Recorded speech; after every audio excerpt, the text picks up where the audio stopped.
Amables cibernautas y seguidores de IFM Noticias, tengan todos muy buenas tardes y bienvenidos a este espacio de ifmnoticias.com en vivo hoy en un programa que hacemos en conjunto con la Corporación Medellín Cuenta Conmigo, porque hay temas importantes alrededor de lo que está ocurriendo, lo que ha motivado también este paro que ya ajusta 8 días y que se ha salido de toda concepción humana dentro de lo posible, pero que tuvo una raíz y que esa raíz pues fue alrededor de lo que fue llamado en su momento la reforma tributaria. Para poder entender por qué es necesario que el país piense en una financiación y por encima de todo lo que ha ocurrido alrededor de las marchas, de los desmanes, de la violencia, de todo el tema, lo importante es tratar de entender que independiente de todo, como termine o no termine, el país necesita financiarse. El país tiene unos programas, el país tiene un futuro y tiene que continuar. Pero, ¿cómo hacerlo? Por eso tenemos hoy dos grandes invitados, ¿sí? Ellos son precisamente el abogado y constitucionalista Andrés Úsuga, y tenemos al economista Alberto Bernal, dos personas que tienen una gran trayectoria, pero sobre todo tienen unos conceptos muy claros que nos pueden ayudar a entender un poco la dinámica de lo que está ocurriendo y de lo que es necesario que ocurra y cómo podemos nosotros pensar en un mejor país independiente de las acciones de hecho que se están dando en este momento. Quiero saludar y comenzar por Andrés. Muy buenas tardes, bienvenido a IFM Noticias en Vivo y en este espacio que hacemos con la Corporación Medellín Cuenta Conmigo. José Ignacio, muchísimas gracias por la invitación. Un honor estar aquí contigo y con el maestro Alberto Bernal, que para mí de verdad que es todo un privilegio poder departir con él y estar en este momento intentando explicarle un poquito a los colombianos cosas que pues deberían conocer o deberíamos conocer desde el colegio, pero que efectivamente lo que estamos viendo es que es muy, muy complejo el entendimiento. Y un gran economista, para nadie es un secreto que podría ser un excelente ministro de Hacienda en su momento, aunque él se ríe y todo el cuento cuando le dicen esto, pero Alberto, bienvenido a IFM Noticias en Vivo. José Ignacio, pues hombre, mil gracias por tenerme en el programa y un placer estar con Andrés también, gran fan de Andrés y me encanta ver los videos que he visto con todos sus conceptos. Y pues lo del Ministerio de Hacienda, hombre, es que la verdad es bien complicado desde el punto de vista profesional. Me encantaría, yo creo que en algún momento, si Dios me lo permite, más tarde en la vida haremos el servicio militar, pero en este momento realmente es muy difícil, ¿no? Pero por el momento y mientras eso se da, tenemos esa estupenda cabeza pensando, ¿sí? Pensando, y es lo que vamos hoy a tratar de transmitir y que tratemos de, si bien no podemos organizar y componer el país aquí a través de IFM, pues sí podemos, con la ayuda y el acompañamiento de la Corporación Medellín Cuenta Conmigo, pensar y repensar el país. Por eso quiero darle el paso inicialmente a Andrés Úsuga, para que podamos tratar de entender un poco de dónde llegó este tema de la reforma tributaria, cómo es que esto termina luego en todos estos, digamos, desmanes y protestas y todo el tema, pero al margen de todo eso, Andrés, es que conversemos un poco sobre por qué es que es necesario que el país se financie y de dónde sacar recursos en un momento en el que el país además está golpeado tan fuertemente por una pandemia y por cosas que nos han puesto en un escenario jamás imaginado. Le dejo la palabra, Andrés, inicialmente. Gracias, José Ignacio. Sí, pues yo creo que para iniciar, yo creo que lo primero que hay que entender, antes inclusive que de dónde sacar recursos, es que todos los estados del mundo, no es Colombia, es que a veces siente uno que es como si se estuvieran inventando algo rarísimo en Colombia. No, todos los estados del mundo requieren pues tener recursos, todos. ¿Por qué? Pues porque efectivamente cuando nació el estado, cuando creció la idea de tener un ente más grande que todas las personas naturales, que todos nosotros, pues efectivamente tiene que tener unos recursos para administrar y que han ido cambiando las prioridades, los intereses, pero algo muy fácil, pensar en que usted tiene que garantizar, por ejemplo, temas de salud, o por ejemplo, temas de educación, o por ejemplo, temas de infraestructura. Eso, pues la plata definitivamente no cae de los árboles, no sale de la tierra. Entonces, la hacienda pública, que así se llama para los abogados, que es cómo recaudar los dineros del Estado y de dónde van a salir, pues existe en todas partes del mundo. Ahora bien, los modelos de financiación, por decirlo así, los modelos tributarios, sí pueden cambiar. Y cambian dependiendo de qué, pues de los modelos de Estado que más o menos se tengan o se hayan escogido por parte de los pueblos.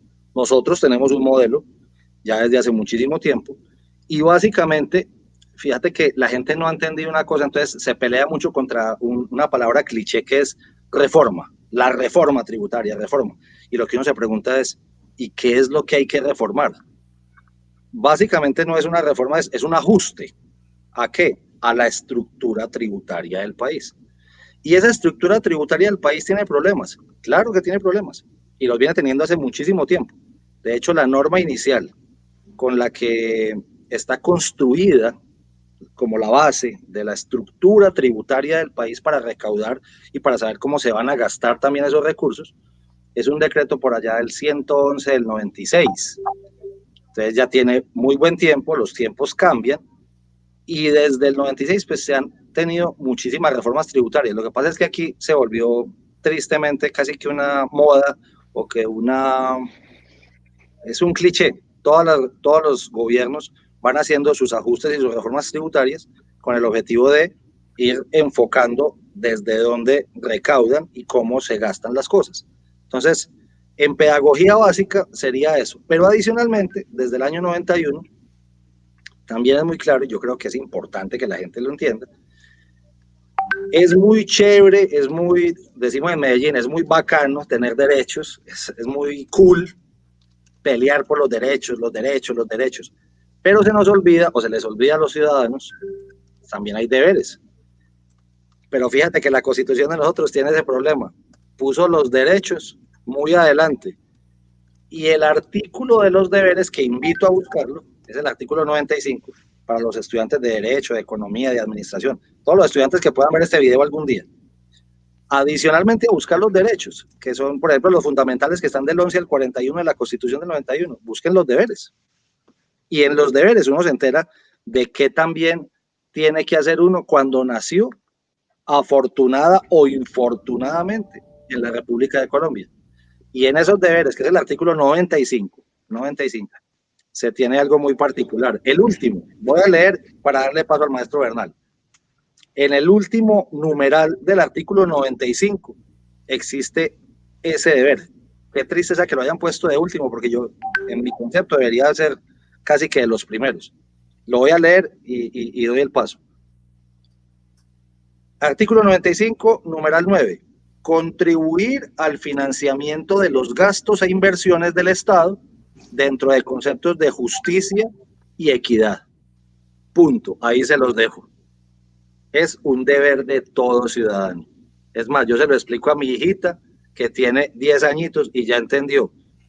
Una frase muy coloquial, que por ahí hay una película que también los invito a ver que se llama Meet Joe Black, o conoces a Joe Black, y ahí sale la frase, que es: ustedes lo único que no se salva en la vida es de la muerte y Hacienda. Punto. Todos tenemos. Eso es lo único que tenemos en la vida, la muerte y Hacienda. Esto es la muerte y pagar impuestos o pagar tributos en el estado donde vivas. Hasta ahí lo dejo para iniciar. Muy bien. Le doy paso entonces a Alberto Bernal. Alberto, la misma pregunta. ¿Cómo nacemos, cómo nace todo este dilema? ¿Por qué es necesario financiar un país, en este caso, con las perspectivas e iniciativas que tenía o que sigue teniendo el gobierno nacional? ¿Y cómo llegamos hasta aquí? Pues a ver, José Ignacio, añadiendo un poco de las cosas que ya estaba nombrando Andrés, y pues de la constitución tan garantista que tenemos en Colombia, donde básicamente lo que implica es que el 90% del gasto público está organizado por unas reglas que son y que no tienen ninguna clase de relación con la realidad del mundo y con la realidad de la economía, etcétera. Pues nosotros en Colombia el año pasado decidimos pues Uno puede estar a favor o en contra de eso, yo creo que eso ya es irrelevante, eso es como ser el técnico de partido Nacional América el lunes, pues uno cuando va como a discutir un partido de fútbol el lunes sabiendo cómo fue el resultado el domingo, dice, hombre, hubiéramos metido, hubiéramos sacado esto, hubiéramos hecho esto, pues todo el mundo con el beneficio de saber qué pasó, pues es muy fácil discutir y volver todo perfecto. Pero pues nosotros en el año pasado tomamos la decisión de pedirle o no pedirle, sino exigirle a todas las empresas, a todos los negocios, a todas las actividades humanas a cerrar, a simplemente parar. Entonces, el quédate en casa y no le pases el virus a las otras personas, no hay colegios, no hay buses, no hay transporte, no hay absolutamente nada, etcétera, etcétera. Y pues eso tuvo un costo brutal desde el punto de vista económico. Hay un estimado más o menos que cerrar la economía cada mes costaba entre 60 y 80 billones de pesos. Eso no es en términos de gasto fiscal o de ingresos, sino de simplemente falta de PIB que se generaba por estar cerrada la economía. Entonces, al caer la economía 7%, el año pasado como 6, 7, 6, 8, 7%, pues entonces, por definición, porque el recaudo tributario está atado al PIB, pues si hay menos PIB, hay menos recaudo tributario. Pero no solamente eso, sino que como no había posibilidad de que las personas trabajaran, entonces el gobierno tuvo que comenzar un proceso de ingreso solidario, porque si no hacíamos ingreso solidario, pues las personas que no tenían la bendición que tenemos nosotros tres que estamos en este programa, que es que nosotros podíamos teletrabajar. Alberto Bernal nunca le dejó de llegar su salario, mis neveras estaban llenas, pues para mí quedarse en casa pues fue hasta muy agradable porque no tenía que vivir en un avión y yo hacía mis cosas aquí en la casa, almorzaba en la casa, hacía ejercicio, nunca había hecho tanto ejercicio en mi vida como el que hice durante la pandemia. Entonces, digamos que para mí eso no fue un sacrificio, pero las personas que, por ejemplo, le lavaban el carro a Alberto Bernal, la persona que trabajaba en el aeropuerto volando zapatos, las personas que trabajaban en el restaurante en el que almorzaba Alberto Bernal, etcétera, pues todas esas personas se quedaron sin ingreso. Entonces, ¿qué tocó hacer? Pues tocó darles un programa de emergencia que además cuesta. Entonces, además de que se nos bajó el recaudo, que es como decir que una persona en la familia perdió el trabajo, nos tocó gastar más para que las personas no se murieran de hambre. Entonces, pues no se necesita ser un genio, y es que esto es lo más increíble, y lo que decía Andrés, es que, o sea, esto lo debería entender hasta un niño de 5 años. Se bajó el recaudo y tocó incrementar el gasto. Entonces, ¿qué diablos esperábamos que fuera a pasar? ¿De dónde saca la plata? ¿De los árboles? O sea, yo salgo aquí pues enfrente de mi casa y me encuentro, en vez de un bugambil, encuentro un arbolito que me tiene billetes de $20. ¿Qué, hombre? Así no funciona el mundo. Entonces, pues obviamente tocaba hacer cambios, tocaba tomar decisiones, tocaba hacer decisiones duras desde el punto de vista de la política pública para poder financiar ese hueco fiscal tan impresionante que nos quedó. Porque como todos sabemos, todas las personas que están viendo esto y todas las personas que están manifestando también lo saben, cuando uno no tiene dinero porque no recibe salario, pues uno puede ir al banco y de golpe le prestan una vez, pero si va al siguiente mes y pide prestado otra vez, el banco le va a decir, bueno, ¿y cómo vas a pagar de vuelta? Etcétera, etcétera. Entonces, los bancos quieren tener certidumbre de que uno va a pagar de vuelta o la persona que le presta a uno va a querer que uno le devuelva la plata, entonces hay que pedir una certidumbre. Entonces, el mercado, los inversionistas, las calificadoras le dicen a Colombia, hombre, usted está en una situación muy complicada, pero yo necesito que usted al menos me diga cómo va a ser después de que se acabe la pandemia para pagarme de vuelta todo lo que le di. Y por eso era necesario hacer una reforma fiscal. Ahora, los pirómanos de siempre, como el señor Gustavo Bolívar, todas las cosas, dice, ¿cuál reforma? O el señor César Gaviria, que mejor dicho, ese man se enloqueció del todo ya. El tipo decía, no, pues porque imprimimos dinero. Porque de Gustavo Bolívar uno no puede esperar pues mucho porque no tiene la formación, sí, ¿cierto? claro. Se llenó de plata vendiendo narcomiseria. Pero César Gaviria es un economista de la Universidad de los Andes. Claro, y era de los reconocidos en su momento, daba un... No, y fue presidente. Claro.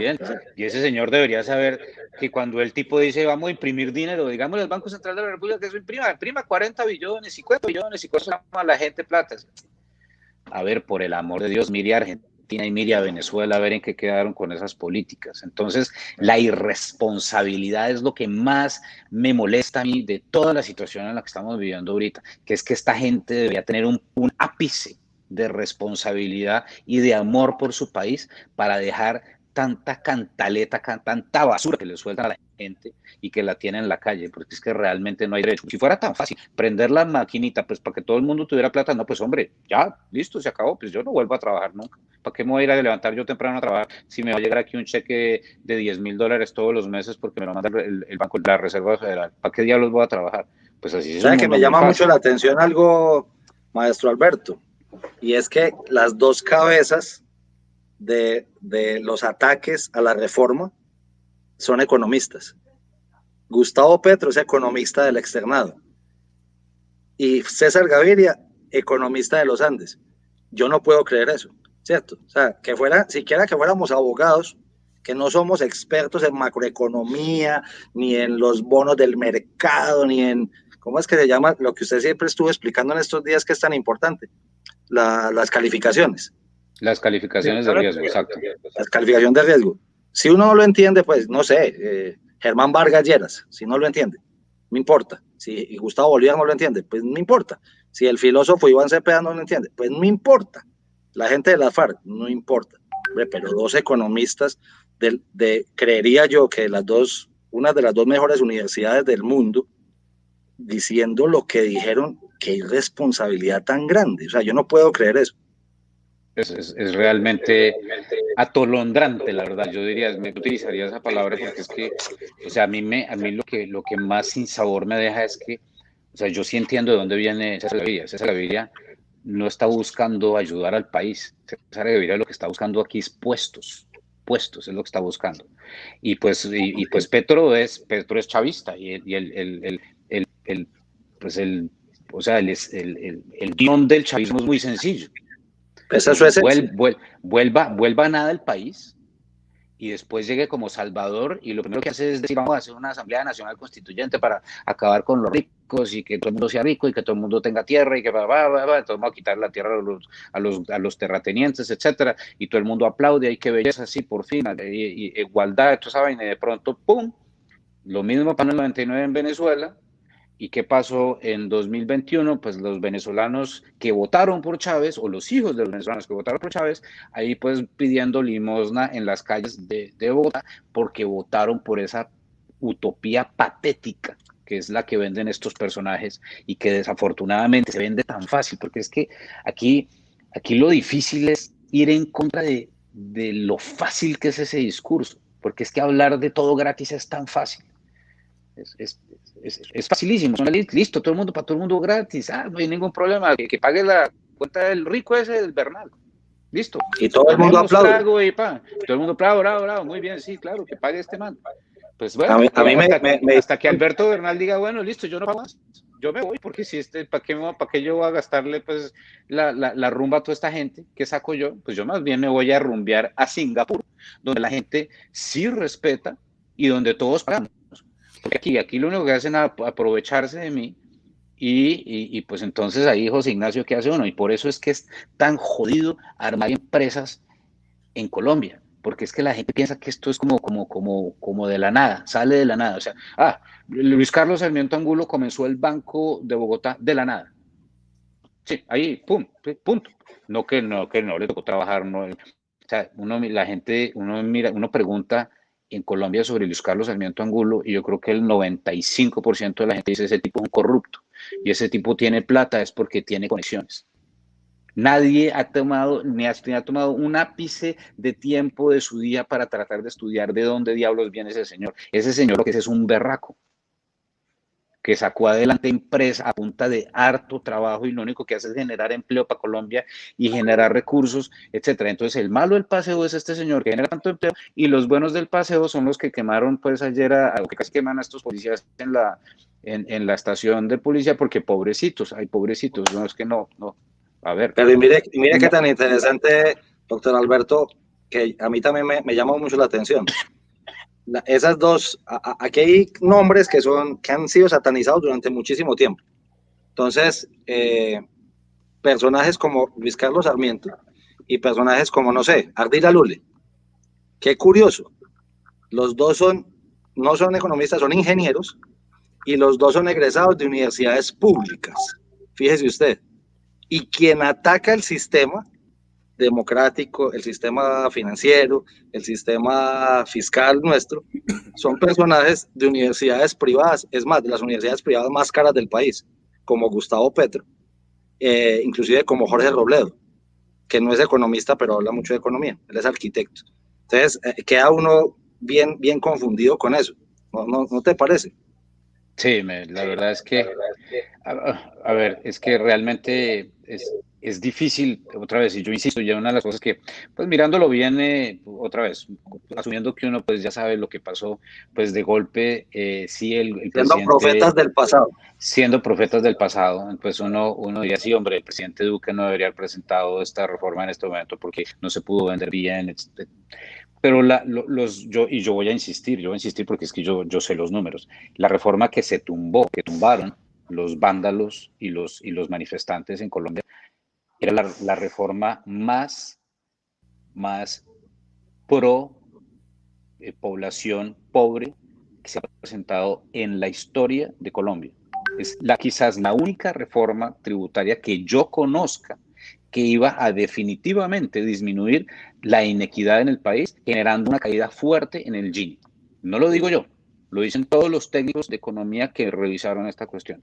¿Quién sabe eso? Pues nadie, pues ¿por qué? Porque la gente no lee y porque los medios, y yo eso es una cosa, Andrés y José Ignacio, yo no entiendo qué diablos pasó, yo no sé qué es lo que está pasando en Colombia, Pero doctor pero Alberto, lo que pasa es que sabe que yo creo que sí es parte de esto, y José Ignacio, yo te lo decía cuando estábamos empezando a crear esta charla. Sí. Yo creo que es que nosotros hablamos en términos a veces muy técnicos. Yo lo escuché en estos días a usted diciendo también eso. Fíjese que no todo el mundo entiende lo que usted acabó de decir. ¿Qué es el G? ¿Qué sí, es una calificadora de riesgo? Entonces uno cree a veces, y a los abogados también nos pasa, hablamos en términos muy técnicos, jurídicos, que creemos que todo el mundo nos está entendiendo porque generalmente nos movemos en el gremio jurídico, pero saber que la población de a pie, que no son economistas, que no son abogados, puedan entender el concepto básico de un impuesto, de un tributo, de una contribución, de una tasa, de por qué esta gente paga esto, que es un parafiscal. Uno cree que es muy fácil y que uno lo está haciendo muy bien, pero el ciudadano del común es más fácil venderle la alegría, ¿cierto? El no impuesto, la gobierno opresor, no sé qué, porque evidentemente pues hay inconformidades, como en cualquier sociedad. Es que yo diría que hasta en la sociedad suiza hay inconformidades, ¿cierto? claro. Y en la sociedad suiza también les molesta pagar impuestos. No es que les encante pagar impuestos, ni a los suecos, ni a los noruegos, ni a nadie les gusta pagar impuestos, pero entienden un poco más el sistema, entienden un poco más cómo funciona el mundo, y por eso pues no hacen las locuras que se vienen haciendo aquí. No sé usted qué piensa de eso, doctor Alberto. Exacto, y a mí me parece que hay un tema muy importante ahí, que sí, es claramente hubo una falencia muy importante de la capacidad de comunicar lo que quería hacer esta reforma, porque otra vez, para que la gente lo tenga claro, las personas que están viendo esta reforma, este programa, la reforma de Carrasquilla que se cayó, y Colombia se divide, pues en términos sociales lo divide el DANE en deciles, entonces decil 1 el más pobre, decil 10 el más rico. Esta reforma que querían aprobar, lo que hacía era que el decil 1, que es las personas más pobres, iban a ver un incremento de su ingreso en un 68%. Ingreso mensual se incrementaba una familia de decil 1 en un 68%. Déjeme repetir esto. Si usted recibía 100 pesos, iba a recibir en adelante 168 pesos. Eso es lo que decía la reforma. Y las personas más ricas iban a pagar más impuestos para pagarle a esas personas que tenían menos recursos. Por ejemplo, una persona que debe ganar 500 millones de pesos al año iba a pagar en impuesto de renta 10 millones de pesos adicionales. ¿Para qué? Para financiarle esos pesos adicionales que iban a las personas menos favorecidas. ¿Qué pasó? Como hubo no es una falta de entendimiento, sino porque yo sí creo que Petro sabe esto que yo estoy diciendo, pero el hombre obviamente se aprovechó de que lo hicimos mal, porque es que hay que decirlo. Andrés, yo hago mea culpa, no lo explicamos, que somos brutos para explicar y no tenemos esa capacidad de labia que tiene Petro y todo ese grupo de demagogos que están con él para vender mentiras, porque es que Alberto Bernal puede decir mentiras. Yo tengo un problema genético para decir mentiras, no la logro, no logro decir mentiras. Pero bueno, El tema en fin. no solo es poner los huevos, sino saberlos poner, ¿cierto? Porque Sí, si no saberlos cacarear, exactamente. decía pues mi abuelita, ¿cierto? Hay que saber saber cacarear el huevo. Porque si usted lo cacarea mal, entonces es uno, o como si no hubiera puesto el huevo, o dos, o como si hubiera puesto un huevo malo, un huevo picho, pues, por decirlo en términos muy coloquiales. Y creo que fue lo que nos pasó, no tener esa capacidad de verbalización y de que ahí es donde le da uno la razón a la llamada oposición de es que ustedes no se conectan con el pueblo. Puede ser que la verdad es, sea esa forma de comunicar. Es así. La verdad es que sí, yo creo que sí, yo creo que en ese sentido sí, a mí por lo menos me falta calle, quizás yo lo que debería haber hecho, suponiendo que yo hubiera sido el ministro de Hacienda, quizás lo que yo debería haber hecho es en vez de gastar tiempo en la oficina, debería haber eso metido en un pueblo, sentarme en la mitad del pueblo, tomar unas cervezas y comenzar a explicar a cada persona, mire, usted va a recibir 68 pesos más si pasa esto. Ah, ok. Así, entonces poquito, ahí con plastilina y de golpe así hubiéramos logrado algo más. Aunque la verdad, en fin, no sé, porque las redes sociales son tan peligrosas y los fake news son tan peligrosos y este señor Gustavo Bolívar es tan peligroso y si Iván Cepeda es tan peligroso. Esta gente es que hay una, y aquí, y yo sí digo, Andrés, a mí no me importa decirlo, y Juan Ignacio, a mí no me importa decirlo. Yo sí estoy completamente convencido de que sí, se cometió un error con la tributaria porque no la explicamos bien. Pero que aquí, en toda esta revuelta, está metido el desgraciado del Diosdado Cabello y el ELN y toda esa gente, no les quepa ni la menor duda. Lo que hicieron en Bogotá ayer de quemar 16 CAIs al mismo tiempo, alguien organizó eso no pasa espontáneamente. Un jovencito pues que está bravo y dice, no, quememos este CAI. Bueno, uno, pero no 16 al tiempo. ¿Quién organizó eso? Ahí hay gente organizando esto y yo estoy completamente convencido de que hay un brazo criminal muy importante detrás de todas estas cosas, pero en fin. Pero bueno, otra vez, eso ya es como dicen los gringos, water under the bridge. Voy a intervenir un momentito para dar paso, por ejemplo, a alguna pregunta que llama la atención y que han hecho hace un momento y es, hablando de financiación, ¿por qué el gobierno insiste en más subsidios como ingreso solidario, en fin? Y habla si esto no es populismo, si esto no es irresponsabilidad y si esto no es izquierda, lo agrego yo, porque realmente quien habla de gobiernos de subsidios, que pues siempre son los gobiernos de izquierda, es necesario realmente en un momento de pandemia pues ayudar a la gente, pero esa es la forma de ayudar a la gente entregándole dinero. Hace un rato ustedes estaban comentando, ustedes como expertos, que precisamente pues la gente deja de trabajar si les llegan los subsidios porque le queda muy cómodo sentarse, esperar a recibir el chequecito. Pues muy bien, es necesario realmente pensar en darle dinero a la gente en vez de facilitar, digamos, formas de reactivación económica en medio de una pandemia y tener que meternos en una reforma para financiar precisamente lo que la gente quiere que le den, pero que no quiere pagar por ello? Esa es una de las preguntas, porque no digamos mentiras, y discúlpeme, cierro la pregunta, pero aquí lo que estamos haciendo es que la gente está protestando por una reforma que pensaba recaudar dinero para darle dinero a la gente. Era eso, básicamente. Entonces, los estratos 1, 2 y 3, como decía un meme por ahí, que salieron a marchar para tumbar una reforma que impactaba era los estratos 4, 5 y 6, terminó destruyendo toda la posibilidad de bienestar y beneficio precisamente de los estratos 1, 2 y 3. Sí, yo voy a tomar un segundito para contestar eso porque me encanta esa pregunta. Juan Ignacio, si la pandemia no hubiese existido, no existe ni la menor posibilidad de que Alberto Bernal hubiera dicho qué buena idea esta del ingreso solidario. Pero yo sí tengo un problema filosófico hoy en día con lo siguiente. Yo soy un tipo muy honesto y realmente me importa cero lo que piensa la gente sobre lo que digo yo. A mí me parece que el quédate en casa es la política más elitista jamás implementada por una sociedad. El quédate en casa implicaba que para que la gente pudiente pudiera estar tranquila con el riesgo de una pandemia, teníamos que matar de hambre a las personas no pudientes.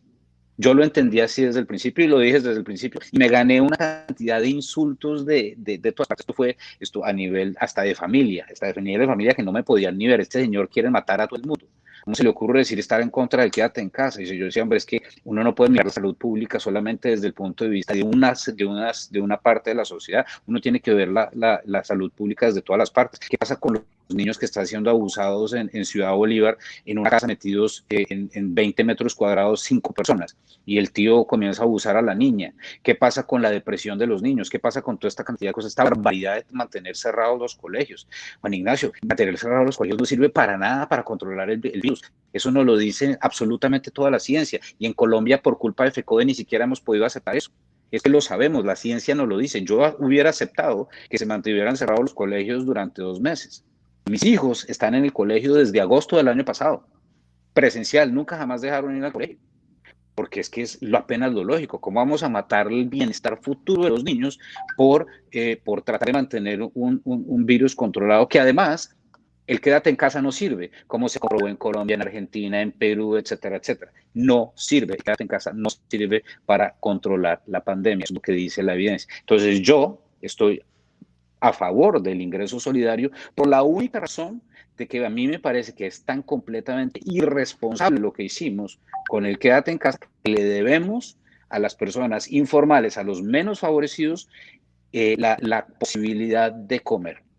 Pero, ojo, el ingreso solidario tiene que tener una fecha límite. Y 2, no puede ser un ingreso solidario que sea competencia con un salario mínimo. Porque si hacemos eso que está pidiendo el Comité del Paro, ahí sí se nos vuelve Colombia, pues, Venezuela, donde nadie quiere trabajar porque lo único que hay o Cuba, recibir pues un subsidio ahí, y nadie trabaja porque ¿para qué diablos vamos a trabajar si el gobierno me va a dar la plata? La génesis de la tragedia de Venezuela es esto de que todo era gratis, la gasolina gratis, el subsidio gratis, etcétera. Todo eso es la génesis de esa tragedia tan horrible que vemos ahí en Venezuela. Entonces yo quiero creer que como sociedad vamos a tener la capacidad de entender que esto es una medida pasajera, pero que no vamos a caer en el facilismo de prometer subsidios que compitan con el ingreso que tiene una familia si trabaja. Una pregunta, Andrés, ¿es necesario? Pues está bien, los gobiernos tienen unos planes, quieren tener y dejar un legado, pero ¿es necesario realmente? Entonces, si la gente no quiere dinero, porque no quieren que se recaude, entonces no va a haber familias en acción, no va a haber nada de esos subsidios. ¿Es necesario insistir o proceder de otra manera y olvidarse de recoger ese dinero para eso y más bien pensar, por ejemplo, en enfocarse en cómo disminuirle el presupuesto a la JEP? Lo está diciendo la gente, en momentos de pandemia no podemos sostener la JEP con casa, carro y beca a los guerrilleros que siguen narcotraficando, dice Héctor Grajales. ¿Esto también podría calar en la mente de las personas o no? Yo diría, José Ignacio, que no solamente la JEP. Yo creo que adicionalmente fue una promesa de campaña y creo que debe ser así. El Estado colombiano está hiperinflado. Hay demasiadas corbatas, hay demasiadas altas consejerías, hay demasiadas direcciones, secretarías. Hay un estudio muy bueno, inclusive, por parte de una gran organización de Medellín que se llama Libertank. De hecho, la presentó un alumno mío, alguien que es buen cercano a mí, hace mucho tiempo no lo veo, de apellido Aramburu, Gabriel Aramburu. Gabriel Aramburu. Sí, donde muestra cómo la reducción efectiva, cómo adelgazar el gasto público en cuanto a temas de sueldos, ¿no? Porque es que adelgazar el gasto público implica muchas más cosas que los temas de sueldos, pero solo en el tema de salarios, solo en el tema de honorarios, solo en el tema de contratos de prestación de servicios, ya sí tendría un buen impacto. No con cositas muy maquilladas. Ahora bien, la JEP es otra jurisdicción, entonces mucho más presupuesto y es una jurisdicción bastante cara. La gente, por ejemplo, no sabe cuántos magistrados tiene Colombia. Mire, usted que vive en Estados Unidos, la Corte Suprema de Justicia de los Estados Unidos tiene 9 magistrados. Punto. 9. Punto. Y allá llega todo, es una jurisdicción, por decirlo así, es una jurisdicción ordinaria, termina cayendo todo en esa pirámide de los 9, que adicionalmente son vitalicios, ¿no?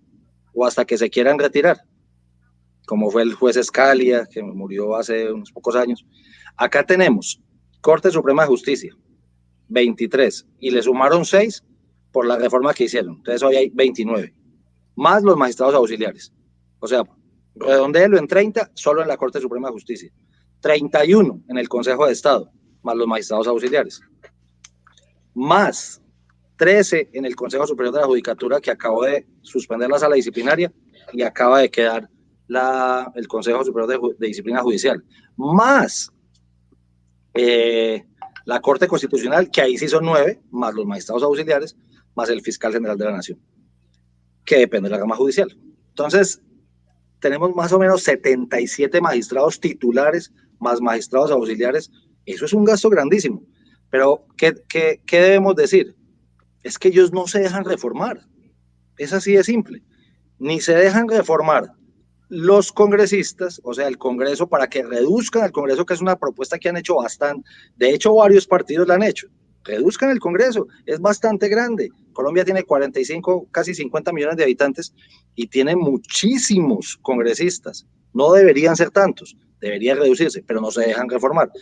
Y es más, cuando lo ha intentado inclusive el Congreso, la propia Corte no lo deja reformar. ¿Y saben por qué? Porque los sueldos de los magistrados toman como referencia los sueldos del Congreso. Entonces, es un círculo malévolo que no se va a dejar reformar. Y eso sí sería algo que representara, porque adicionalmente es un mensaje para el pueblo. Es que el pueblo también ve las grandes camionetas, los grandes dispositivos de seguridad, el que se le pague el celular a todo el mundo, el que se le pague secretaria, conductor, gasolina, pasajes. Hombre, es un mensaje de austeridad en un momento difícil de la democracia y difícil de las finanzas públicas. Entonces, yo creería que también es eso, y muchísimo más la JEP, que son más de 31 magistrados, todos con los mismos esquemas de seguridad. Entonces, le sumamos a los 77 que ya teníamos, otros 30. Eso es otro partido, aparte de eso. Es otro partido político que no se deja reformar. Y hay algo que no hemos tocado y que creo que va a ser importante. Toda la crisis que trajo la pandemia fue muy grave. Si hacemos un branding con los otros países, pues todos los países han ido sufriendo cada uno en su justa proporción, y a todos les tocó hacer de alguna forma una reforma tributaria, un ajuste fiscal. Yo creería que a todos, usted que es un gran estudioso de la economía y la macroeconomía, creo que debe tener las cifras y los datos de otros países de Latinoamérica, de otros países en Europa, países que también la han estado pasando muy mal y que les ha tocado también hacer algún tipo de ajustes. Pero adicionalmente, Colombia, el día que llega a Palacio de Nariño el señor Iván Duque, ese 7 de agosto, llega y no hay plata, que fue más o menos lo que le pasó al presidente Uribe el 7 de agosto de 2002. No iba a tener plata para pagar el próximo sueldo de los soldados. Entonces, fíjate todo lo que tú contaste antes, que era, entonces se afectó el ingreso, pero se subieron los gastos, pero adicionalmente el hueco que venía de atrás se le suma al hueco de pandemia, más el ingreso grande. Entonces, fue la tormenta perfecta, todas las variables. ¿Y qué es lo que más le duele a uno?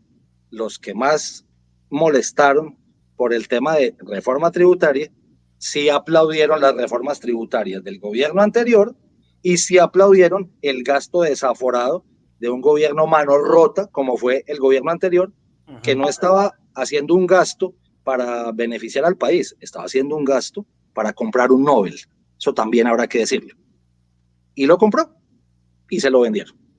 Es así de simple. Entonces, toda esa cantidad de cosas, yo creo que el país también tendría que hacer un poquito de reflexión, ¿cierto? No tenemos que ser macroeconomistas para entender que en su casa, si a usted le dejaron la casa quebrada, ¿por qué? Porque yo no sé, su papá falleció o se fue de la casa y dejó la casa quebrada. Cuando usted llegó a asumir las finanzas personales del hogar, pues usted no puede comprar jamón serrano, sino que va a comprar mortadela durante mucho tiempo, ¿cierto? No va a poder comprar Coca-Cola, sino que va a seguir tomando aguapanelita durante un buen tiempo. ¿Hasta qué? Hasta que se recuperen las finanzas un poco.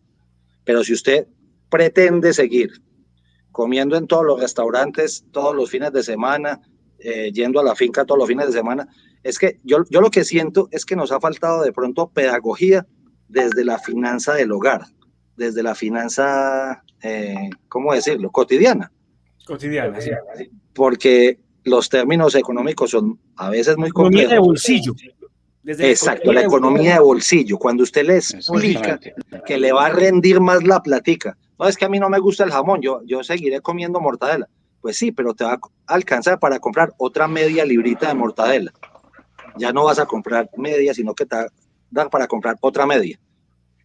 Algo así, con términos muy coloquiales, que el ciudadano de a pie puede entender y que nos dé la conexión precisamente para que los ciudadanos entiendan lo grave en lo que se encontró el país y lo grave que pasó cuando llegó la pandemia y las decisiones duras que le tocó tomar no solamente a este gobierno, sino pues a todos los países, pero que no todos los países traían el hueco que este traía. Es donde yo más tengo que hacer hincapié. Me quiero meter con esa reflexión para que la tomemos en un momentito, pero quiero meterme con este Twitter del 1 de mayo que generó revuelo. Precisamente Alberto movió al país con esto. Esto fue, digamos, un tsunami en un momento muy crítico, justo el día del trabajo, y plantea que se divide el país en dos. Esta idea no creo que sea tan tomada de los cabellos. Ha habido mucha gente que cuando salen las mingas dicen, ¿por qué no cogen y le dejan a los indígenas todo el Cauca y que ahí se quede Petro y se lo dejan a Petro y a la guerrilla y nos dedicamos el resto a manejar el país? Como en algún momento pues la gente lo suele decir a través de redes sociales y todo el tema, cuando no de manera peyorativa, sino pues ante una situación como la que se está viviendo. A ver, ¿cómo sería esto? ¿Por qué no se explica esto de cómo sería dividir el país y si eso tendría alguna viabilidad? Yo no lo veo tan descabellado en el planteamiento. Pues Singapur por algo existe, ¿no? Y ocurrió. A ver, Alberto. Sálgase del chicharrón que mismo creó. No, la verdad, Juan Ignacio, es el trino mío. El trino mío, en cierta forma, es un trino que busca abrir una controversia sobre un tema que es extremadamente importante para nosotros, los libertarios. John Galt, que es el que yo nombro en ese trino, es el personaje principal de un libro que se llama La Rebelión del Atlas. Y La Rebelión del Atlas es el libro insignia de una autora que se llama Ayn Rand, que es básicamente la madre del libertarismo. ¿Qué es el libertarismo? El libertarismo es una filosofía que piensa que las personas excepcionales no son la norma en el mundo. Y las personas excepcionales no son la norma en el mundo, quiere decir que no todos nacimos para ser Arturo Calle, o Bill Gates, o Jeff Bezos, o Ardila Lule, etc. Alberto Bernal nació para ser empleado. Yo no nací para ser emprendedor. Yo no tengo las capacidades de ser un emprendedor. Yo soy buen empleado y yo me considero un buen economista, pero yo no soy emprendedor. No tengo las capacidades que tiene Ardila Lule. Entonces, desde la forma de ver la vida mía, Ardila Lule es más importante para la sociedad que Alberto Bernal. Y Luis Carlos Sarmiento es más importante para la sociedad que Alberto Bernal, porque Luis Carlos Sarmiento le da trabajo a miles de personas y en cambio Alberto Bernal no le da mucho trabajo, pues le da trabajo a un par de personas, pero no más. Yo no soy una persona que contribuye fuertemente con el mundo. Jeff Bezos es una persona que genera 3 millones de empleos en Estados Unidos. Elon Musk es una persona que genera millones o sea, que cambia el mundo. El presidente del banco que en el trabajo yo, que se llama Guillermo Benchimol, es una persona que emplea 4,000 personas. Él es un emprendedor innato y él es una persona que está cambiando la forma de invertir en Latinoamérica. Esa persona es una persona única. Esa persona es John Galt. ¿A qué voy? En La Rebelión del Atlas, que es lo que yo estoy diciendo, es una novela en la cual básicamente se hace digamos, una parodia, no es una parodia, es una novela sobre exactamente lo que sucedió en Venezuela. Ayn Rand, que escribió eso hace 60 años, si Ayn Rand viviera en este momento, diría, Venezuela se cumplió lo que yo dije en mi novela. ¿Qué pasa en esa novela? En esa novela, las personas, los burócratas, las personas que no crean nada, sino que solamente piensan en quitarle a los ricos para darle a los pobres, comienzan a atacar a los ricos, a los ricos, a los ricos, a los ricos, a los ricos, hasta que los ricos comienzan a desesperarse y en la novela se van, se desaparecen. Entonces, el industrial de acero se va, el industrial de los trenes se va, el industrial que hace los carros se va, el industrial que hace los hoteles se va, y de pronto se va quedando la sociedad solamente con los que toman y toman y toman y no crean nada. ¿Y qué pasa? Eventualmente, y esto es lo más importante, hay una persona, la última persona en irse, es la segunda persona importante de esto, que es una industrial que estaba tratando de sacar adelante un ferrocarril y eventualmente dice, yo ya no puedo más con esto, yo traté de luchar por el país y me voy. Y lo que pasa es que todos los industriales se van a una parte diferente del país y dejan el resto en pobreza total, así como está Venezuela. Venezuela está en este momento porque los industriales todos se fueron. Todas las personas que producían se fueron. Ahora solamente quedan personas que no saben hacer nada, que no saben producir. Entonces, cuando yo escribí ese trino, lo que estaba tratando de decir era demostrar un sentimiento que estaba teniendo yo en ese momento, decir, estas personas que no entienden lo que está pasando, lo que están tratando de hacer es volver a Colombia como la novela de Ayn Rand. Es lo que estoy tratando de decir. Obviamente que Colombia no lo podemos dividir. Eso no es el punto. Esto es sarcasmo. Mi trino es sarcástico. Pero lo que yo estaba tratando de explicar a las personas, y la verdad, las personas que no lo entendieron, ya, pues, a ver, Juan Ignacio, me importa cero si me creyeron o no, me entendieron o no. A mí no me importa. Yo no soy político ni estoy buscando ser monedita de oro para caerle bien a las personas. Lo que yo estoy diciendo es que los países del mundo que entendieron lo que dijo Ayn Rand, déjame darte un par, Noruega, Suecia, Finlandia, Alemania, Austria, Singapur, Taiwán, hasta el mismo Vietnam, que era comunista. Esos países son los que están saliendo adelante. Te cuento una cosa, Juan Ignacio, que yo estoy seguro que muchas personas no saben. Corea del Sur. Gustavo Petro, Corea del Sur. Gustavo Petro, por ejemplo, todo el tiempo dice, es que en Suecia todo es justo, tenemos que parecernos a Suecia. Y cuando lo dice, yo le digo, sí, yo quiero que nos parezcamos a Suecia, Gustavo Petro. Yo quiero que nos volvamos Suecia. ¿Por qué? Porque Gustavo Petro no sabe o engaña a la gente, pero les voy a hacer una pregunta a ustedes. Yo no sé si ustedes lo sepan. ¿Cuál es la tasa de tributación corporativa en Suecia? Altísima, creo que es casi el 70 o algo más allá. Estimado, es el 20%. Una empresa okay, como Suecia, creí que era sobre personas naturales que me habían dicho que era bastante alta. Una empresa en Suecia paga 20% de impuestos. Efectivo. En Colombia, una empresa paga 69% efectivo de impuestos, según el Banco Mundial. No lo dice Alberto Bernal, lo dice el Banco Mundial. En Suecia, una empresa paga 3 veces menos impuestos que en Colombia. ¿Por qué hay más empresas en Suecia? Claro. Porque las empresas pagan menos impuestos. Ahora, Suecia le cobra a Alberto Bernal, que es un empleado, una tasa marginal de impuesto máximo del 55%. Alberto Bernal, que es asalariado, le quitan muchísimo más de ingreso que a la empresa. ¿Por qué? Porque los suecos no se ponen con idioteces y ellos entendieron que la empresa es la que da trabajo y Alberto Bernal no. Entonces a Betico Bernal le podemos dar duro porque ese man, ¿qué va a hacer? ¿No te gusta? Vete. Pero si le das duro a la empresa dice, chao, mi hermano, yo me voy aquí. Doctor Alberto, ¿y cómo están esas dos cifras en Colombia? ¿Ah? ¿Cómo son esas dos mismas cifras en Colombia?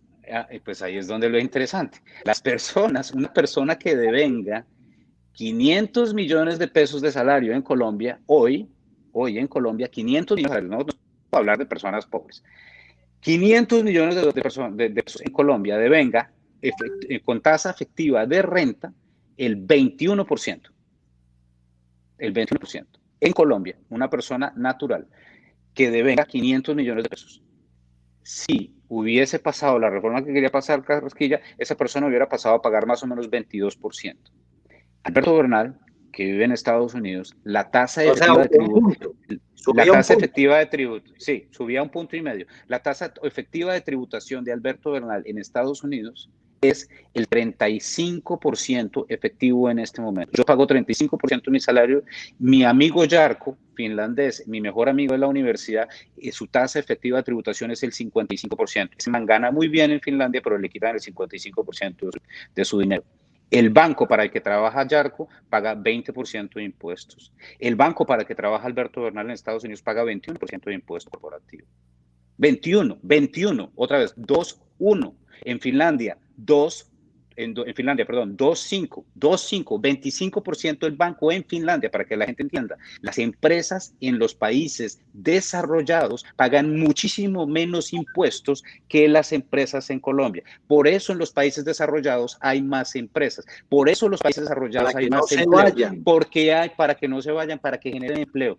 Entonces, ese trino, Juan Ignacio, lo que yo estaba tratando de hacer, y generé mucha controversia, en la cual no me importa, es tratar de explicarle a las personas que si nosotros tratamos mal a las empresas se van a ir, así como se fueron detrás de John Galt, el personaje principal de la rebelión del Atlas de Ayn Rand. Se me pasó un poco en términos de... En fin. Yo les voy a pedir a ustedes un favor muy grande, y es que el tema está supremamente interesante, y si ustedes me permiten pasarnos al menos media hora más, porque ya estábamos, si es por el tiempo, tendríamos que estar cerrando, y el tema creo que todavía quedan varias preguntas, incluso que han hecho los que están en los chats, y uno de los temas que, por ejemplo, ha generado bastante controversia es, listo, que no haya una reforma, que haya dos procesos entonces. Uno, que le bajemos al gasto público, que se baje gasto público, que se cierren algunas, digamos, consejerías, altas consejerías, que se le trate de bajar o congelar los sueldos a algún personal, que no se compren los aviones, por ejemplo, que son necesarios para que Colombia se pueda defender y todo el tema, pero que entonces no los compren todavía. Pero hay otros que dicen, ¿y por qué no echar mano, por ejemplo, de pedirle plata prestada al Banco de la República? Que esa es una opción. ¿Por qué no hacer eso? O por qué, por ejemplo, como están proponiendo el mismo Gaviria, estaban hasta hoy, si no estoy mal, proponiendo que se hagan, digamos, venta de activos del Estado. Pues eso descapitaliza al Estado, pero lo rentabiliza en algún momento, y con la opción de que en futuro puede volver a comprar esos activos. No sé, ¿ustedes qué piensan al respecto? ¿Cuál es la visión que ustedes tienen sobre ese tema? Yo le doy la palabra al maestro Bernal. A ver, lo de pedirle prestado al Banco de la República es exactamente lo mismo que imprimir dinero. Eso es exactamente lo mismo que están haciendo en Venezuela y están haciendo en Argentina. Una vez y la propuesta de Gustavo Bolívar. Exacto, una vez uno cruza eso es como serle infiel a la esposa. Una vez usted ya fue infiel, pues ya va a ser infiel toda la vida. Eso ya no hay vuelta atrás. Entonces, si Colombia llega a ponerle atención a lo que dice, a lo que está diciendo el bárbaro, porque va a repetirlo, el bárbaro de César Gaviria, nos ponemos en una situación imposible el manejo de la política monetaria de Colombia. El Banco de la República solamente puede llegar o debería llegar a financiar al gobierno de Colombia como última instancia si se nos cierran todas las opciones de financiamiento y no hay opción diferente a pedir de imprimir dinero para pagarle a los soldados y pues para pagar por la comida de las personas menos favorecidas en Colombia. Eso sería una barbaridad. Si nosotros llegamos a hacer eso, mejor dicho, ya apague y vámonos. Qué ridículo que estén hablando de eso. Realmente me parece tan patéticamente increíble que estemos hablando de eso que es, en fin, absurdo. Me produce mucho desespero porque, otra vez, César Gaviria es una persona que debería saber lo que está hablando. Y esto es una barbaridad lo que está diciendo. Petro, yo no tengo ni idea qué piensa ese señor, y el señor también dice que imprimamos, y pues Gustavo Bolívar, como dice Andrés, vaya uno a saber qué diablos estudió ese señor, y no creo que ni entienda absolutamente nada. Yo creo que ni siquiera Gustavo Bolívar no debe saber qué es el Banco de la República. Yo creo que ni siquiera sabe cómo funciona la impresión de dinero. Yo no creo que sepa que es un agregado monetario. Entonces, pues realmente, afortunadamente, y Dios mediante, yo me doy la bendición, nosotros los colombianos no vamos a hacer ninguna barbaridad en el 2022 de darle el poder a alguno de estos bárbaros, pues para que vengan a hacer lo que está haciendo Nicolás Maduro en Venezuela, porque es que las personas que no han entendido, otra vez déjenme repetir, los venezolanos venden carteras hechas con billetes, porque los billetes no valen nada.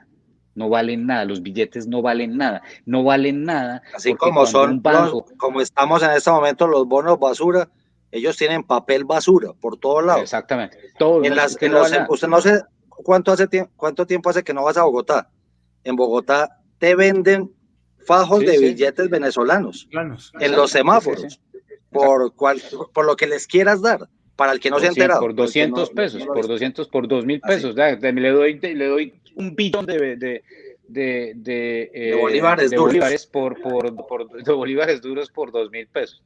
O sea, realmente es que es tan extemporánea esa idea que es que de verdad.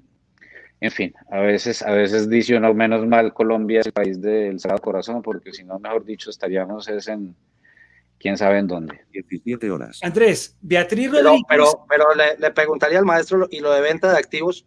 Ya, lo de venta de activos. Lo de venta de activos es una opción. El problema con la venta de activos es que no es un ingreso recurrente, y esto hay que explicar muy bien. Cuando vender un activo es como romper la alcancía. Entonces uno tiene la alcancía, uno mete ahí los 200, 500 pesos, etcétera, pues cuando le dan las vueltas y uno va y lo tiene ahí en la biblioteca, eventualmente ante una necesidad uno rompe el marranito y tiene algo de platica pues para alguna emergencia. Eso es una venta de activo. O sea, si uno vende la cama, pues recibe algo, pero después no tiene dónde dormir. ¿Me explico? Entonces, eso no es recurrente. Para generar algo recurrente uno tiene que crear algo, ya sea un impuesto permanente o un negocio nuevo. Por ejemplo, una de las cosas que realmente es increíble que no podamos hablar en Colombia. Yo trato de hablar con las personas en Colombia, la gente es como si no me entendiera o pensara que yo estoy loco. El mundo está en una revolución de energías alternativas. La parte fundamental de la energía alternativa son las baterías. Las baterías necesitan litio y cobre para funcionar. Lo mejor que podría hacer Colombia como país para mejorar la capacidad del fisco de tener dinero para mantener los programas sociales es tener un proceso minero fuerte como existe en Australia, en Chile, en Estados Unidos, en Canadá. ¿Para qué? Para ayudarle al mundo a descarbonizar. Entre más cobre saque Colombia, mejor para el mundo. Entre más litio saque Colombia, mejor para el mundo. Vayan y le dicen a ustedes al señor Gustavo Petro que si por favor nos ayuda a aprobar una licencia ambiental para abrir una mina de cobre. Si no permitieron siquiera poder generar licencias ambientales para ¿cómo es? El páramo de Santurbán. Exactamente. Que ahí es donde hay bastantes posibilidades. Ahora, Héctor Grajales dice que si es posible entonces utilizar parte de las ganancias, aquí lo planteo, lo pongo, parte de las ganancias en dólares del Banco de la República. Dice que no imprimir más dinero, es utilizar parte de esas ganancias. ¿Ustedes qué piensan al respecto? A ver, ¿sigo, Andrés? Sí, claro. Sí. En temas económicos, ahorita le digamos el jurídico. Así de simple. A ver, Héctor, una cosa muy importante. El gobierno central ya utiliza las utilidades del Banco de la República todos los años. Eso es parte del ingreso del gobierno. O sea, como funciona es que el Banco de la República tiene reservas internacionales en dólares, pues invertidos, eso generan un retorno. Cuando el peso se devalúa, el valor de las reservas se incrementa en términos de peso y eso genera una utilidad. Entonces, por ejemplo, el año pasado, como el peso se devaluó tanto, pues entonces el Banco de la República tuvo unas utilidades récord en términos de la valoración contable de las reservas internacionales, y ese dinero se lo transfiere el Banco de la República como utilidad a el gobierno central, y el gobierno central lo utiliza para pagar servicios, inversión, lo que sea, puentes, túneles, Eso lo hacen todos los bancos centrales del mundo, y eso es, digamos, una parte fundamental de la regla que existe dentro de la independencia del Banco de la República, pero que al fin y al cabo el Banco de la República es una entidad del gobierno, que tiene independencia de manejo, pero es parte del gobierno y por lo tanto las utilidades vienen hacia el gobierno. De la misma forma como Ecopetrol, el 89% de Ecopetrol es del gobierno, entonces ese dinero de la participación del gobierno de dividendos llega a financiar el gobierno. Es lo mismo, o sea, eso ya se está haciendo. De hecho, es lo mismo que nos pasa, doctor Alberto, en Medellín con el tema de PM. Exactamente. Las transferencias que hace EPM al municipio de Medellín. Exactamente, igualito de EPM, exactamente. Y el otro tema, sí, por ejemplo, hay gente que dice, pues vendamos reservas internacionales. Entonces, Colombia tiene como 50 y pico mil millones de dólares en reservas internacionales, entonces cojamos 50 y pico millones de dólares, vendamos una parte de esas reservas y utilicemos para pagar el gasto público. Eso es exactamente lo mismo que vender un activo. Otra vez, no es un activo recurrente, y yo insisto, estas clases de políticas uno tiene que guardarlas como última opción. Si Colombia, por ejemplo, Dios no lo quiera, esto se nos sale de cauce y los mercados internacionales comienzan a decir Colombia se va a volver un estado fallido y entonces el dólar se nos va para el diablo y no hay posibilidad de que nos presten los inversionistas y la economía se cae, y etcétera, etcétera, y hay que pagar, digamos, una deuda en Nueva York en marzo del 2022. Y no hay forma de que nos refinancien porque el país está llevado. Entonces, y le dicen a Alberto Bernal, hombre, ¿qué hacemos? ¿Dejamos de pagar la deuda y hacemos un default, una cesación de pagos en deuda externa como ha hecho Argentina últimamente? ¿O utilizamos reservas internacionales para pagar esa obligación? Yo le digo, utilicemos reservas internacionales, porque si dejamos de pagar es como dejar de pagarle a los bancos y uno es una familia. ¿Qué pasa si la familia le deja pagar al banco? Lo reportan uno a Datacrédito. Salga de Datacrédito. Suerte con eso. No olvídese, uno entra a Datacrédito y no sale nunca. Eso es como el infierno. Y es exactamente así lo mismo. Haya pagado, ¿no? Eso es un problema, eso es imposible, eso es una desgracia. Lo peor que puede hacer una familia es dejar de pagar sus deudas. Y si puede evitar dejar de pagar sus deudas, pues págalas. Y eso es una de las cosas que, por ejemplo, le preocupan a Colombia de Gustavo Petro, porque es que Gustavo Petro ha tenido ideas así fantásticas de vez en cuando. Dice, vamos a dejar de pagar la deuda externa. No pasa nada. No vamos a pagar a esos gringos brutos. ¿Quién les manda a esos gringos brutos? Y las focas aplauden. Y las focas aplauden. Y las focas aplauden, así como en Argentina. Nunca se me olvida en Argentina cuando Argentina dijo, no, le voy a pagar a esos gringos especuladores en el 2001. Y todo el mundo, todo el Congreso se paró y aplaudía. Eso era el 28 de diciembre. El 31 de enero, el peso argentino ya se les había devaluado el 300%. La inflación lleva en el 100%. El corralito, la gente no puede sacar la plata de los bancos. Es un desmadre total por culpa de esas políticas totalmente ilógicas de estos personajes. Le pregunto yo a Andrés Úsuga, pensando en lo que dice Beatriz Rodríguez.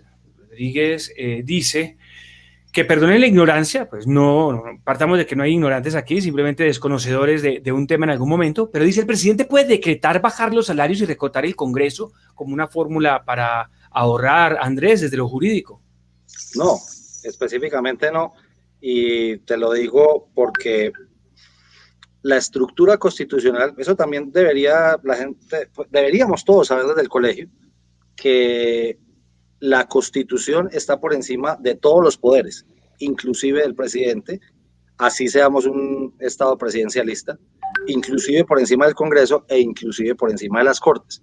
Pero aquí ha venido haciendo carrera que, por ejemplo, y lo diré con respeto, pero también de manera descarnada, desde el punto de vista académico. La Corte Constitucional ha creído que no solo es quien administra la protección de la Constitución, sino que ahora es la dueña de la Constitución, que son dos cosas totalmente distintas. No sé si me hago entender. Una cosa es administrar algo y otra cosa es ser el dueño. Entonces, lo que dijo el constituyente primario el 4 de julio de 1991 fue: esta estructura quedó así, y sería muy bueno que la gente conociera quién hizo la Constitución, ¿cierto? Por ahí dos de los presidentes todavía están, no, un presidente está vivo, que es Navarro Wolf, ya murieron los otros dos, Álvaro Gómez lo mataron, y Serpa, que acaba de morir en noviembre pasado. Pero los 70 constituyentes que construyeron el texto constitucional fueron los que dejaron esto amarrado como está amarrado. Y sería a ellos, habría que decirles, porque ahora modificar la Constitución se hace por medio de un acto legislativo que puede ser de iniciativa del presidente, pero no, nada garantiza, y por ejemplo en ese momento, nada garantiza que pasara un acto legislativo del presidente o del Ejecutivo, porque no tiene las mayorías, no tiene las voluntades políticas en el Congreso en ese momento, y mucho menos con lo que está pasando. El Congreso actúa como constituyente derivado, o sea, como un segundo constituyente, pero que no puede modificar lo que el primer constituyente hubiera dicho. Y la Corte Constitucional, que todo lo que uno quiera modificar tiene que pasar por el filtro de ellos, de esos 9 personajes, y esos 9 personajes dicen, inclusive, con la voluntad popular, diciendo que sí, ellos pueden decir que no. Ahí es que uno entiende que el diseño constitucional de Colombia tiene un problema grandísimo. ¿Por qué? No puede ser que la Corte Constitucional esté por encima inclusive del propio constituyente primario, que sea el pueblo. Yo creo que yo no podría encontrar en Colombia, de verdad, José Ignacio, te lo digo, y a los oyentes y a los que nos están viendo hasta ahora, yo creo que no encuentro una sola persona de 100 que me digan que no estuviera de acuerdo con el recorte del Congreso, del número de congresistas. No lo encuentro. O con el recorte o con el congelamiento de los salarios de los congresistas. Tampoco creo que yo encontraría a alguien que me dijera que estuviera en contra de eso. Y no es porque trabajen poquito. Yo conozco congresistas que trabajan y trabajan mucho. Pero el tema es absolutamente desproporcionado que el sueldo de ellos sean 40 salarios mínimos mensuales legales vigentes. Con respecto, otra vez, a hacer un branding, o sea, busquen cuánto se ganan los congresistas de otros países con respecto a salarios mínimos en los países donde se mide la economía por salarios mínimos, porque no en todos los países se mide de igual forma. Pero creo que esas soluciones que se ven tan fáciles o que se ven tan evidentes, tan obvias, tristemente el presidente de la República no lo puede hacer de forma individual. ¿Quién lo podría hacer? Un dictador, nadie más. ¿Por qué? Porque un dictador está por encima de todo. Ahí no hay constitución, es lo que él diga. Como si fuera Luis XIV, el Estado soy yo, l'état c'est moi. Pero no, las democracias están diseñadas para que todas las decisiones se tomen en conjunto. Que si bien haya una propuesta por parte de un presidente, tenga que ir a discutirse. Y aprovecho esto, José Ignacio, para contarle a la gente. Fíjese que la reforma tributaria era simplemente una propuesta. Esto es, si el Congreso de la República no lo aprobaba, pues no lo aprobaba y ya. Así de simple, como cualquier proyecto de ley de iniciativa del Ejecutivo. No lo aprobaba y punto. Era una propuesta. Y si lo aprobaba, lo hubiera aprobado el Congreso de la República. No lo aprobaba, era simplemente una propuesta del Ejecutivo. Si hubiera pasado, lo hubieran aprobado las mayorías en el Congreso de la República, tanto en comisiones como en las plenarias. Otra cosa que yo siento que el país no ha entendido. Las reformas tributarias son leyes de la República, leyes. Y las leyes solamente las puede expedir el Congreso. Es así de simple. Y de hecho, esas propuestas las han hecho varios partidos, el Centro Democrático, y siempre se caen, increíblemente. Siempre se caen. ¿Por qué? Porque no hay mayorías en el Congreso para eso y porque es muy difícil dejarse autorreformar. Andrés, ¿qué tendría que llegar? Una Asamblea Nacional Constituyente para que modifique eso. Es muy difícil. Me iba a referir. Pero que también es así. Usted entra, es una caja de Pandora. Usted entra a una Asamblea Nacional Constituyente Y no sabe qué va a salir. y no sabe qué va a salir de ahí, porque Y no después sabe de que quién se apodera de ella, el además. poder al constituyente primario, el constituyente primario puede hacer lo que quiera. Y le cuento el ejemplo, porque nos pasó a nosotros. Lo que le aprobaban a la Asamblea Nacional Constitucional en el año 91, 90, con el voto, era reforme la Constitución del 86. ¿Qué terminaron haciendo? No la reformaron, la quitaron y crearon otra. Así de simple. Crearon otra. De hecho, cerraron el Congreso. Para el que no se acuerde, de pronto no había nacido o estaban muy pequeños. Cerraron el Congreso y tuvieron que volver a hacer elecciones para ese nuevo país que se inventaron. Entonces, una Asamblea Nacional Constituyente es bastante peligrosa porque es una caja de Pandora y uno no sabe qué va a salir de ahí. No sabe qué entra, no sabe qué va a salir de ahí. ¿Podría un estado de excepción permitir que eso se diera? Si de pronto algún José Ignacio, tipo de excepción. Andrés, ¿tú oyes a José Ignacio? Yo lo estoy oyendo mal. Yo sí lo estoy escuchando, sí lo estoy escuchando. Vale. José Ignacio, si le repite la pregunta al doctor Alberto. Si se decretara un estado de excepción, que muchas personas están pidiendo que haya un estado de excepción para que el presidente pueda tener poderes especiales en medio de todo lo que está ocurriendo de orden público, con ese mismo podría de pronto tomar una determinación, por ejemplo, de reducir... Andrés, qué pena, si tú me repites la pregunta de José Ignacio porque no lo oigo. Ok. No, yo creo que la pregunta es un poquito más para mí, es muy jurídica. Me está preguntando sobre el estado de excepción. Perfecto. Sí, no, José Ignacio, hay 3 estados de excepción consagrados en la Constitución, que son guerra exterior, conmoción interior, que es el que personalmente creo que debería decretarse en ese momento, y el de emergencia económica, social o ecológica, que fue el que decretaron el año pasado cuando llegó el tema de la pandemia. Esos 3 estados de excepción, pues, no hacen más que suspender una cantidad de libertades y de garantías para paliar el problema que se esté trabajando. Por ejemplo, si es guerra exterior, eso. Si es conmoción interior, que creo que es lo que está pasando en ese momento también. Y si es una emergencia social, económica o ambiental, pues también. Pero no autoriza en el estado de excepción, ninguno de los 3, la modificación de la Constitución. Porque la Constitución lo que hace es que se hace una presunción que es la legislación para tiempos de paz. Y los estados de excepción son para tiempos de excepción, como su nombre lo dice. Pero no te permite modificar. De hecho, por eso hacen que sean solamente autorizados durante 30 días, prorrogables por otros 30 y por otros 30, o sea, hasta 90, pero no quedan nunca como una legislación permanente. En eso consiste la democracia, en los límites a los poderes, inclusive a los límites de un presidente de la República en un país como Colombia tan presidencialista, límites al poder ejecutivo, límites al poder legislativo y límites al poder judicial. Entonces, no permitiría un estado de excepción modificar la Constitución, y mucho menos en ese sentido, porque no tendría nada que ver. La propia Corte Constitucional le diría que tiene que ver una cosa con la otra. La guerra, que tiene que ver con que usted reduzca el Congreso. La conmoción interior, que tiene que ver con que usted reduzca el Congreso. La emergencia social, económico, ambiental, que tiene que ver con que usted reduzca el Congreso. Entonces, fíjate que son cositas que deberíamos aprender desde el colegio de cómo funciona bien la democracia, pues para no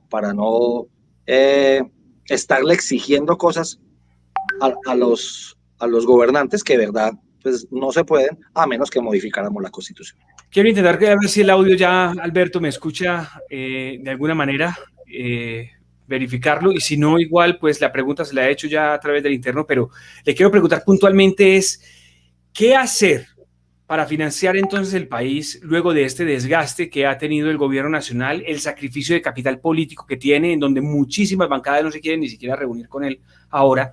¿Será mejor entonces pensar en otras alternativas o dejarlo así ya hasta que se acabe el gobierno? Andrés, no le oí a José Ignacio, ¿me puedes pasar la pregunta? Qué pena. Bueno, te la voy a leer porque está aquí en el chat interno. Dice, voy a preguntarte sobre qué hacer perdón, sí, para pensar en financiar el país tras este desgaste político, ¿cierto? Y el sacrificio de capital político que tiene el presidente. como una sugerencia, algo así, me imagino que es, José Ignacio, lo que estás preguntando, ¿qué sugerirle al gobierno nacional? Mejor o irse así ya hasta el final del gobierno y no hacer nada. La pregunta es no hacer nada, o sea, no hacer ninguna reforma, o la pregunta es promover la que empezó a mover el nuevo ministro de Hacienda, algo así. ¿Qué hacer? ¿Y de qué forma hacerlo? No, mira, la verdad, José Ignacio, yo creo que nosotros tenemos que tener una grandeza histórica como colombianos, porque esto no solamente nos afecta a nosotros, sino nos afecta a nuestros hijos y el futuro del país. Nosotros tenemos dos opciones, para ponerlo en términos coloquiales. Yo voy al médico y el médico me dice, Alberto, te tengo una mala noticia, tú tienes cáncer. Entonces, tienes que tratar el cáncer y tenemos que comenzar la quimioterapia pasado mañana. Y yo le digo al médico, hombre, ¿sabe qué? La verdad, esa vaina de la quimioterapia a mí me da como mucho miedo y me da mucha pereza, yo más bien no me voy a tratar. Y el médico me va a decir, bueno, si no te tratas te vas a morir. Y dice, bueno, pues ahí vamos viendo qué pasa, pero yo definitivamente no eso. Y además me parece muy harto, me parece muy duro la quimioterapia, yo prefiero no hacer absolutamente nada. ¿Qué pasa? Alberto Bernal no se trata y Alberto Bernal se muere. Si Colombia, después de esta situación, toma la decisión de decir, ¿sabe qué? No vamos a hacer nada. Vamos a hacer, o solamente vamos a hacer algo después de que me cierren todas que cierren la Procuraduría, que cierren todas las consejerías, que cierren la Contraloría, que reduzcamos el Congreso a la mitad, que reduzcamos, que son todas muy válidas. Todas esas discusiones son válidas y yo, por ejemplo, ¿qué me gustaría más a mí que cerrar la JEP?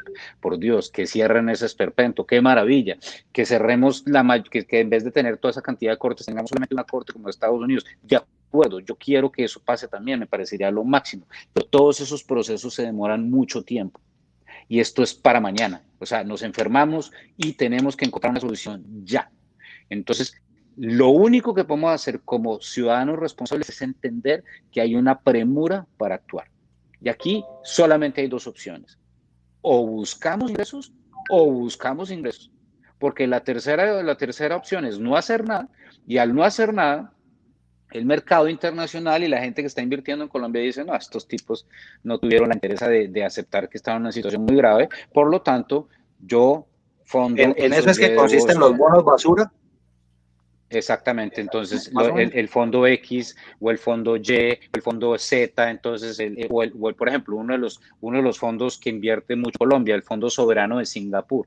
Entonces dice el Fondo Soberano de Singapur, yo invierto en Colombia porque me parece, y yo lo sé, porque es que son clientes míos. El Fondo de Singapur dice, yo le estaba apostando a Colombia porque Colombia es un país serio, que paga sus cuentas, y a pesar de lo duro que le tocó, a pesar de Pablo Escobar, a pesar de que le tocó lidiar con Samper, a pesar de la crisis financiera, a pesar de las FARC, a pesar de la violencia, etcétera, pues Colombia decidió que no se puede, pues si no podemos darle el golpe y pagar un poco más, pues para poder pagar el costo de la pandemia. Entonces el Fondo de Singapur dice, chao muchachos, yo tengo 189 países adicionales en el mundo para invertir y ustedes claramente no me quieren mi dinero, y al Fondo de Singapur, que es un fondo gigante, tiene el 0.01% de su portafolio invertido en Colombia. Para ellos es un estornudo irse de Colombia, cogen su dinero, chao, todo el mundo se entera que se fue el fondo de Singapur, entonces se va a Noruega, se van los fondos de Boston, y se van los fondos de Nueva York, etcétera, y eso se vuelve un desmadre acá. El peso colombiano se va a 5.000, 6.000, 7.000, lo que ustedes quieran, se nos sube la inflación,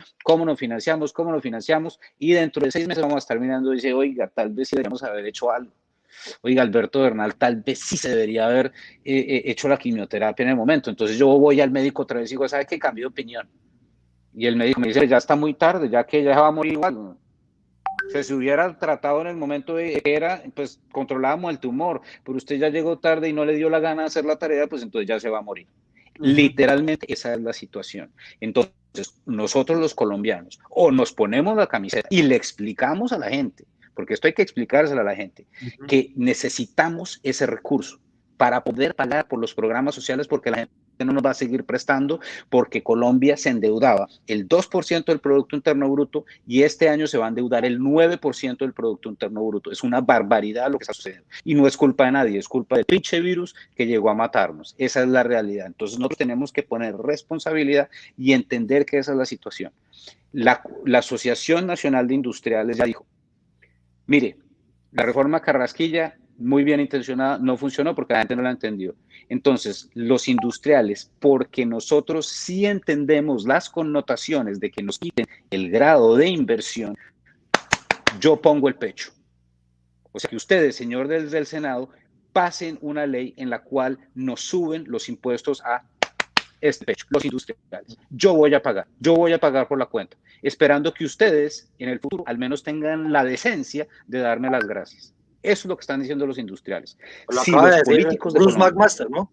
Sí, acá. exacto, si los políticos de Colombia son tan cretinos de no aceptar ese ofrecimiento y por puro populismo y no decirle esto a Colombia, nos llevan al estanco diciendo no hay ninguna reforma, y que al diablo Nueva York, y al diablo el fondo, eso es lo que va a decir Petro y va a decir Gustavo Bolívar, toda esta gente, todos estos innombrables van a decir eso, pero si la mayoría de los políticos salen con ese comentario tan patético y nos mandan para el diablo, cuando los industriales están diciendo yo pongo la plata, es que ahí sí que nos merecemos pues que nos caiga un rayo y se lleve este país del mundo, pero no puede ser. Yo quiero creer que no puede ser que seamos tan ineptos y tan poco inteligentes para no entender las connotaciones de no hacer nada en la sostenibilidad fiscal cuando tenemos las opciones de hacerlo porque nos están diciendo los industriales yo pongo el pecho. Lo único que hay que hacer es sentarse en el Congreso y hablarle claro a la gente sin miedo, y que el comité del paro dice esto, y que el comité del paro dice esto, y que me importa cero. Yo quiero que un político tenga la capacidad de pararse. Y si usted sabe que el comité del paro, usted lo único que hace es venderle basura a la gente. Eso es lo que necesitamos. Bueno, yo quisiera que empezáramos ya, estamos ya finalizando, nos quedan 6 minutos para que concluyamos este espacio, que entremos con conclusiones. Quiero darle paso de conclusiones a Andrés Úsuga. Andrés, conclusiones. Bueno, Ignacio, yo creo que queda muy claro, viendo lo que nos explica el maestro Bernal, viendo la evidencia, es que las cosas son evidentes o contraevidentes, que no deben ser soluciones de esto o esto o esto o esto. Yo creo que es todo a la vez. Y habrá soluciones de largo plazo, como las que decía el maestro Bernal, y habrá otras de apagar el incendio de hoy. Efectivamente, creo que hay que hacer esto más esto más esto. O sea, reducción del gasto, más una buena política fiscal, más recibirle el ofrecimiento a los industriales, más y muchas más cosas para poder salir de este embrollo y adicionalmente para quitarle la excusa a los incendiarios, a los que están vendiendo esto como una excusa para que llegue la brisa bolivariana de la que todos ya sabemos de cómo es que están haciendo esto con estas revoluciones. Entonces, creería yo que viene una etapa de pedagogía y de responsabilidad de todos los que tenemos la capacidad o tuvimos la fortuna de tener algo de estudio, alguito de estudio que se nos proporcionó en la vida y empezar a hacer la pedagogía a nivel familiar, a nivel de amigos, a nivel de círculos pequeños, para que esto se vaya difundiendo y la gente empiece a entender que hay que hacerlo y no podemos dejar avanzar el cáncer porque después va a ser peor. Es así de simple, esa sería mi conclusión, agradeciéndote por la invitación, José Ignacio, y al maestro por la fortuna de poder haber interactuado con usted, señor. Alberto, tu conclusión. Como no le oigo a José Ignacio, entonces conclusiones. Tengo que hacer conclusión también, qué pena. Conclusión, listo. Okay. Los gajes de la virtualidad, mi querido José Ignacio, qué cosa tan bárbara, pero bueno, nos fue bien hasta el final. No, yo pues aprovecho para agradecerle a ambos, un placer estar con ustedes, intercambiar estas ideas.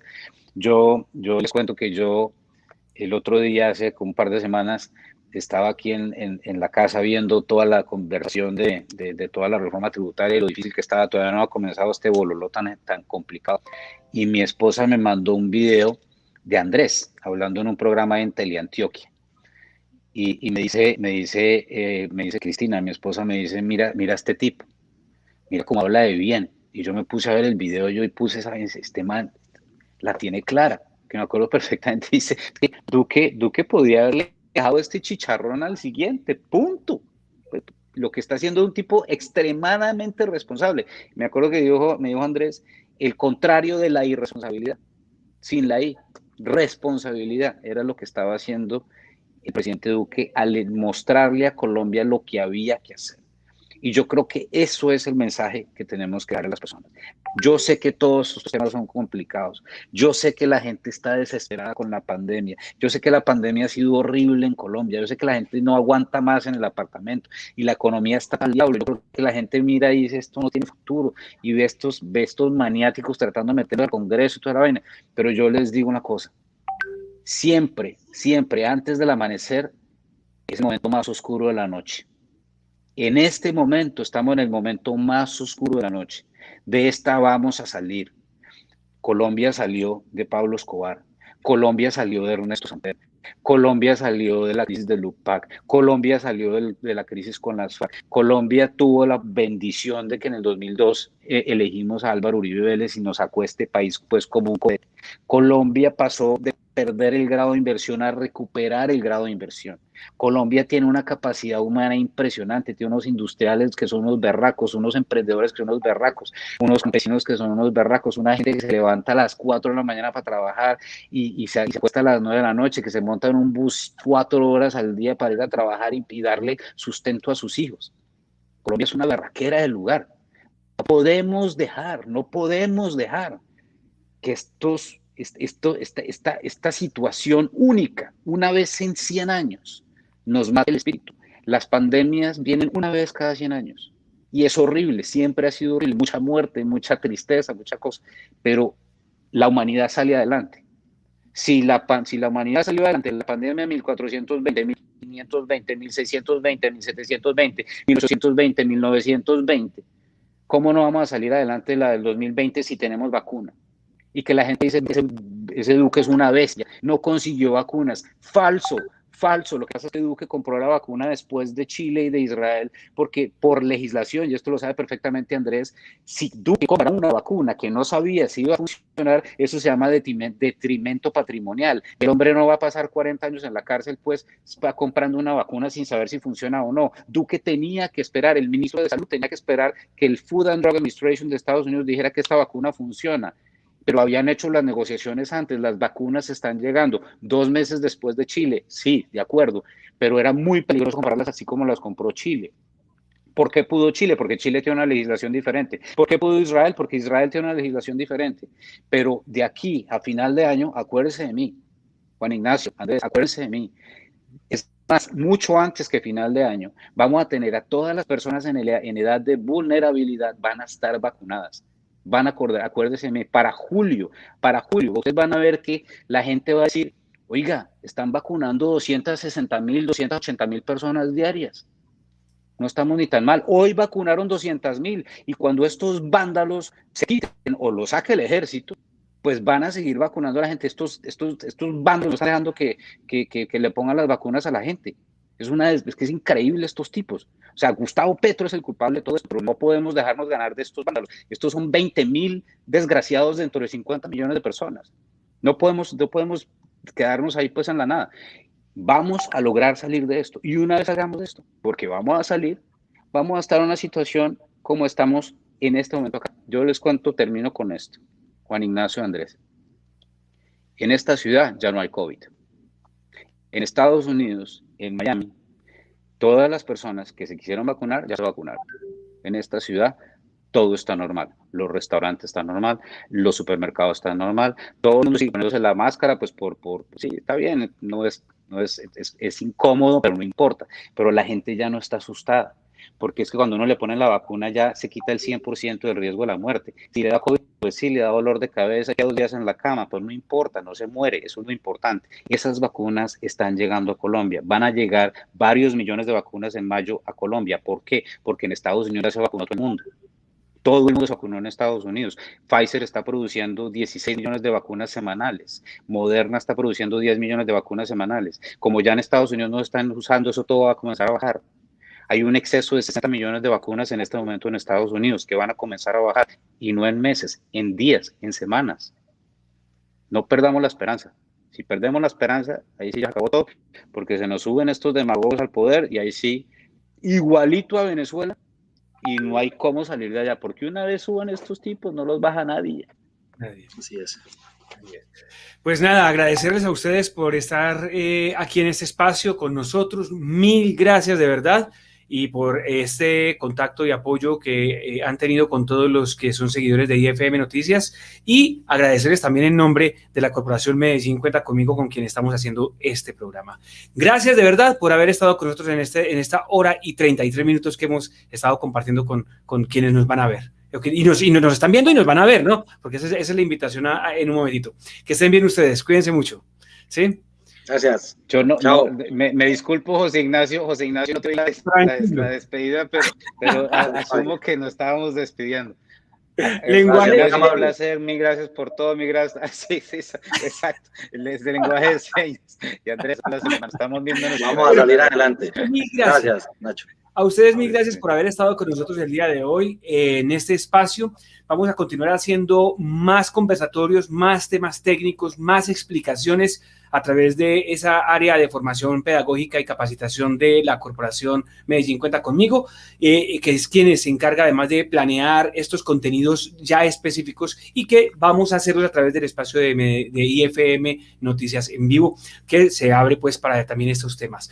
Una cosa importante, recuerden que no es solamente quienes se conectaron y estuvieron hoy a través de las diferentes redes sociales, Facebook, YouTube y las demás, sino también que ustedes lo reproduzcan, que cojan los enlaces, lo envíen para que mucha más gente pueda ver estas explicaciones y así complementar pues prácticamente el conocimiento que estos expertos nos dan. Agradecerles a ustedes su conexión, estar pendientes de IFM Noticias con toda la información, que es información de verdad. Que tengan todos muy buen resto de tarde, que estén bien. Hasta luego.